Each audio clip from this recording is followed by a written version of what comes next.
We look forward to working closely with you during your presidency of the Council this month. I also want to thank Slovenia for your successful conclusion of your presidency during the month of September. I wish to thank Secretary General Guterres for his briefing today. Colleagues, yesterday, Iran's Islamic Revolutionary Guard Corps, the IRGC, launched nearly 200 ballistic missiles at Israel. Tragically, there has been a confirmed death of a Palestinian civilian in the West Bank. Iran's stated intention was to avenge the deaths of 2 IRGC-supported terrorist leaders and an IRGC commander by inflicting significant damage and death in Israel. Thankfully, and through close coordination between the United States and Israel, Iran failed to achieve its objectives. This outcome does not diminish the fact that this attack, intended to cause significant death and destruction, marked a significant escalation by Iran. It does not negate the need for immediate Council action.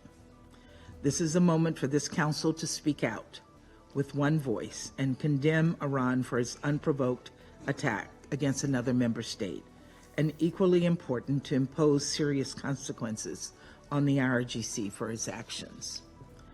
Colleagues, in a broad sense, Iran was complicit in the October 7th attacks on Israel through its funding, training, capabilities, and support for the military wing of Hamas.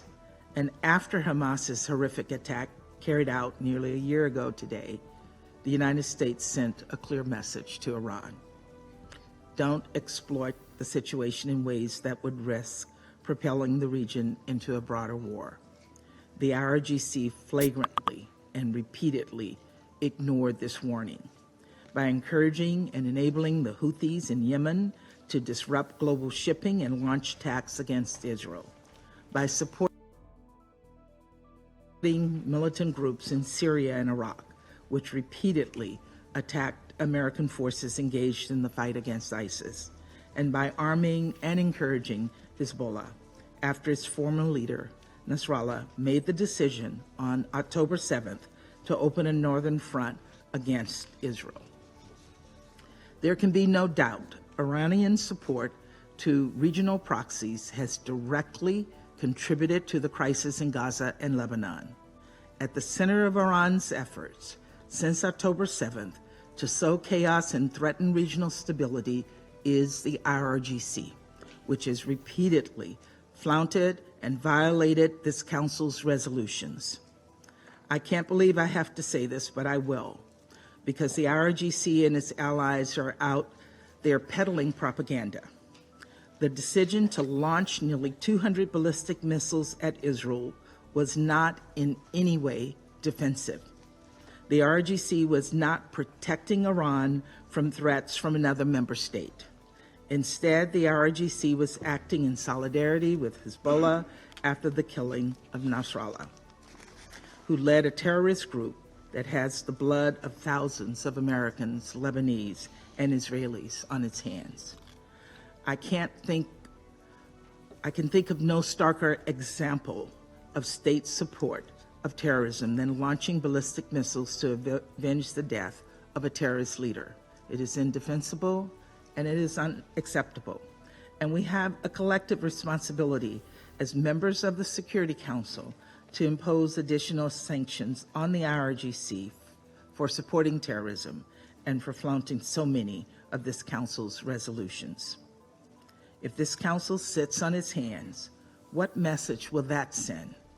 I fear that silence and inaction will only invite the IRGC to repeat attacks like what we saw yesterday and on April 13th of this year, again and again and again. Colleagues, we meet at a moment when there is a heightened risk of countries in the region being dragged into a broader conflict. This includes Lebanon. The intensified fighting over the last week has displaced nearly 1 million people, and we mourn the many civilians who've been killed. We also recognize that for nearly a year, Israel has repeatedly called for the full implementation of Resolution 1701, even as Hezbollah's attacks along the Israeli-Lebanese border have displaced Lebanese people. And even as Hezbollah has blocked Lebanon's government from exercising full sovereignty on its side of the blue line, it is significant that even in the aftermath of recent events, Israel is still calling for the full implementation of Resolution 1701.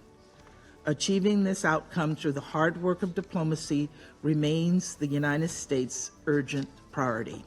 We strongly believe that a diplomatic solution along the blue line, consistent with Resolution 1701, offers the only path to durably de-escalate tensions and allow Israeli and Lebanese citizens to return to their homes with safety and security.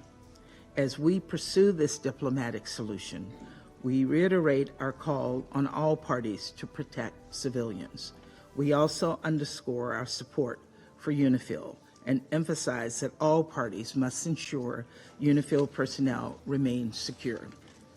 Colleagues, we are also committed to doing everything possible to end the war in Gaza, where Palestinian civilians have been caught in the crosshairs of war, where dire humanitarian crisis persists. That's why we're working to bring about a ceasefire deal with release of hostages, consistent with Resolution 2735. The events of the past week should send an unambiguous message to Hamas's leadership, which continues to cower in tunnels beneath Gaza. Hezbollah and Iran will not rescue you. The only path forward is a ceasefire agreement. We must double down on diplomatic solutions that would ensure the safety of people across the region. As we do, there should be no doubt. The United States will continue to support Israel's right to defend itself against Hezbollah, Hamas, the Houthis, and any other Iranian-supported terrorists. Of course, how Israel defends itself matters. We continue to make clear that measures must be taken to minimize civilian harm. Colleagues, as President Biden emphasized following yesterday's attack, the United States is fully supportive of Israel. Our actions have been defensive in nature. Let me be clear. The Iranian regime will be held responsible for its actions, and we strongly warn against Iran or its proxies taking actions against the United States or further actions against Israel. Colleagues, this moment of great risk is a test of this Council. It is imperative that we unequivocally condemn Iran's attack and demand that it cease its support for terrorism in the region. People in Israel and Gaza and the West Bank, in Lebanon, and across the region deserve a durable peace, and it is far past time for this Council to hold Iran accountable for fanning the flames of war. Thank you, Madam President.